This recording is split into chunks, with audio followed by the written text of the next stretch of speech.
Okay, so for question 10 is a bit of an involved question. Um, it's basically asking us for the frequency and the maximum angular displacement of the motion after the collision. If you read it, it makes sense, and we have this figure here.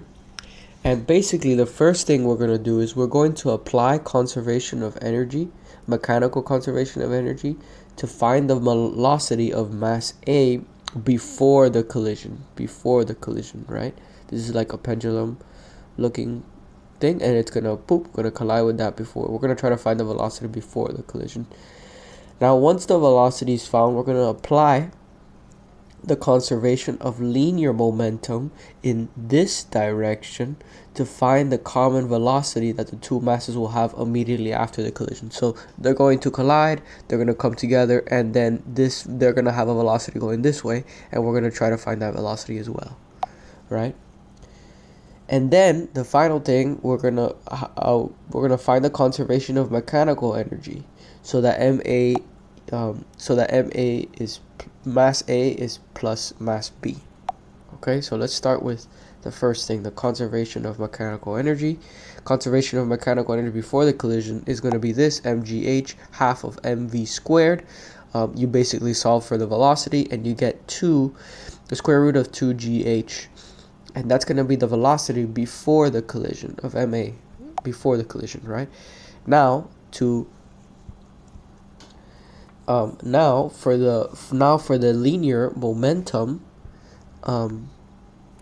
velocity, basically the linear momentum, the conservation, applying the linear momentum with the object of the applying that, right? We're gonna try to find the velocity once these two hit each other. They have a collide, and what's the velocity that when they're moving, towards that way, once they've already collided, right? That has a certain velocity. Now to find that, we use this MAVA equals MA plus MB equals V, times V, basically. And we know that the velocity of VA is going to be 2gh, right? The square root of 2gh, we already did that, right? Divide that by ma plus b, and that's solving for v, and we should get, if you plug in the numbers, it's 5 square root of 2 over 13, right? So now to apply the conservation of mechanical energy, we're going to be using this part, which is going to be it's going to be half of the mass times the velocity times the velocity equal to ma plus the mass times gh, right? Right, and we basically, once you have that, we are going to solve for h, the elevation, and once you plug in numbers, you should get that h is equal around 1.5 centimeters. So now let's look at this situation. We have here the pendulum. This is like the pendulum, right? And it's swinging. And we have here, this is 1 meter, this is 1 meter, and we have an elevation of 1.5 centimeters. And once you convert that into meters, it's 1.5 times 10 to the negative 2 meters. Now, knowing that, we're basically gonna try to find the angle of theta. That's what we're trying to find. So now,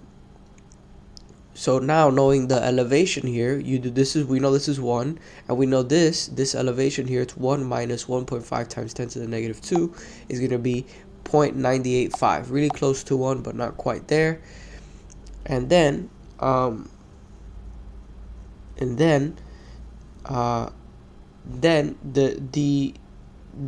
the picture here is the rotation of it's the radius of the rotation of the pendulum, right?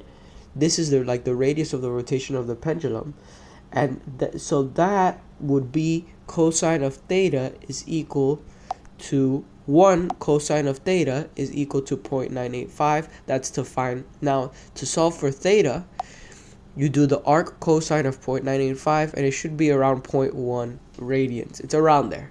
But basically the answer is arc cosine of 0.985 or around 0.1 radians. That's theta. The next thing that they want us to find is the frequency. The frequency of oscillation. Right? We have here, this here is the motion, which we're going to call direction S of the pendulum.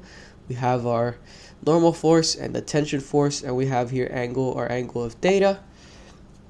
And the motion of S is going to be here, mg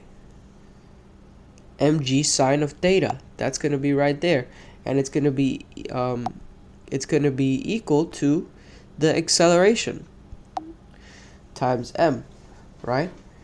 And the m's cancel out, and then we're just left with g of theta is equal to a of s. And we know that we could actually, because of the different arcs and length relationship, we know that this could be negative g over L times s equals a over s, right? And the sine of theta, by the way, this theta is the sine of theta is the same as theta, because when the theta is small enough, it's the same. So, and we know it's 0.985, that's pretty small, so we said that the sine of theta is the same as theta.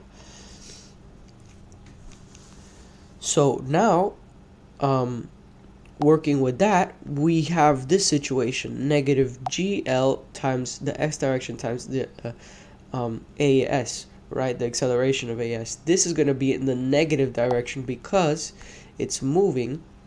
It's moving in the S direction, and this is the negative. This is going to be a negative direction going that way, right? And now we're left with omega. We start working with this now, which is a of x. We start working with this now, which is a of x minus the omega squared times x, and this is harmonic motion. This is a harmonic motion equation, and with that, we know that w squared is equal to g of L over, the L is just length, and then w is equal to 2 pi of pi equals the square root of g over L. Right, now the frequency is going to be equal half times 1 over 2 pi times the square root of g over L. And once you plug in numbers, you should get 0.50, I believe. Let me just make sure that the answer is indeed that.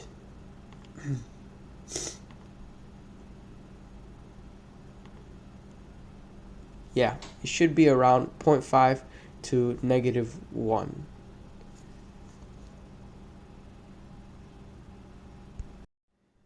Sorry, this is actually 0.5 seconds minus 1, right? It's over seconds. 0.5 seconds minus 1, basically. That's the frequency.